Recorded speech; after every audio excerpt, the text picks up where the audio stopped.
This channel does not promote any violent, harmful, or illegal activities. All content provided by this channel is meant for an educational purpose only. এই মুহূর্তে আমাদেরকে নজর রাখতেই হবে কোন দিকে বলুন তো?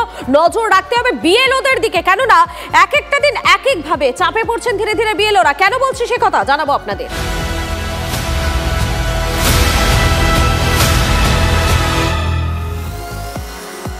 যেমনটা আপনাদের বলছিলাম, চাপে পড়ছেন বিএলওরা। কেন বলছি এই কথা? এনামোরেশন ফর্ম ডিজিটাইজেশনের ডেডলাইন এবারে বেঁধে দিল জাতীয় নির্বাচন কমিশন। 4 ডিসেম্বর নয়, 25 নভেম্বরের মধ্যেই শেষ করতে হবে ডিজিটাইজেশন। আরো একবার জানাই, এর আগে 4 ডিসেম্বর ডেডলাইন দেওয়া হয়েছিল, কিন্তু সেটা আর নয়। এবারে 25 নভেম্বরের মধ্যেই শেষ করতে হবে ডিজিটাইজেশন। জেলা শাসকদের সঙ্গে বৈঠকে জানালো নির্বাচন কমিশন। এবং বিএলওদের ওপর বাড়তি চাপ থাকলেও কমিশন মনে করছে ডিজিটাইজেশনের কাজ শেষ না হলে পরে অন্য কাজ শেষ করতে সমস্যা হবে। এর আগে ফর্ম বিলির ক্ষেত্রেও সময় এগিয়ে দিয়েছিল কমিশন। 11 নভেম্বরের মধ্যে ফর্ম বিলি শেষ করতে বলা হয়, পরে বিএলওদের চাপে বাড়ানো হয় ফর্ম বিলির সময়সীমা। এবারে ডিজিটাইজেশনের ক্ষেত্রেও সময় বেঁধে দেওয়া হয়েছে। অ্যাপে প্রযুক্তিগত সমস্যা হচ্ছে অভিযোগ বিএলওদের একাংশের। অ্যাপে প্রযুক্তিগত সমস্যা হচ্ছে এমনটাই অভিযোগ করছেন বিএলওরা। এত কম সময়ের মধ্যে কিভাবে কাজ শেষ হবে প্রশ্ন বিএলওদের একাংশের।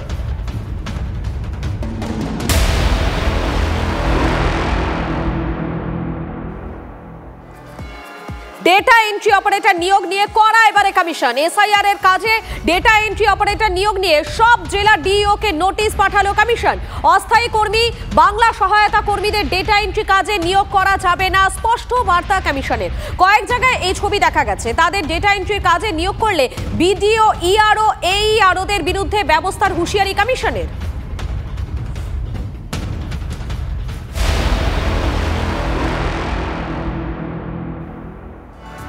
আরে এসআইআর এর ডেটা এন্ট্রি নিয়ে কমিশনের নির্দেশিকা মনে করিয়ে ফের একবার রাজ্য প্রশাসনকে সতর্ক করেছেন বিরোধী দলনেতা শুভেন্দু অধিকারী।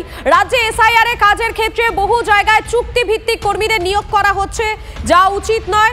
জানতে পারলে ব্যবস্থা নেবে কমিশন, সতর্কবার্তা শুভেন্দুর। এবং এই বিষয়ে তৃণমূল মুখপাত্র অরূপ চক্রবর্তী তিনি কি বলছেন শোনাই আপনাদের। এটা হাস্যকর না? এটা মানে ওই ছোটবেলা দেখবেন পাড়ার ক্রিকেটে যখন কোনো বাচ্চা, তার বাবা বড় লোক, তার বাবা ব্যাট উইকেট কিনে দিয়েছে, বাচ্চার ছেলেটা ক্রিকেট খেলতে এসে খেলতে পারে না, সে এসে আগে হুমকি দিতে হয়, আমাকে যদি প্রথম বলে আউট করে দিস আমার বাবা কিন্তু ব্যাট উইকেট নিয়ে চলে যাবে। এই গল্পটা ওইরকম হয়ে গেল।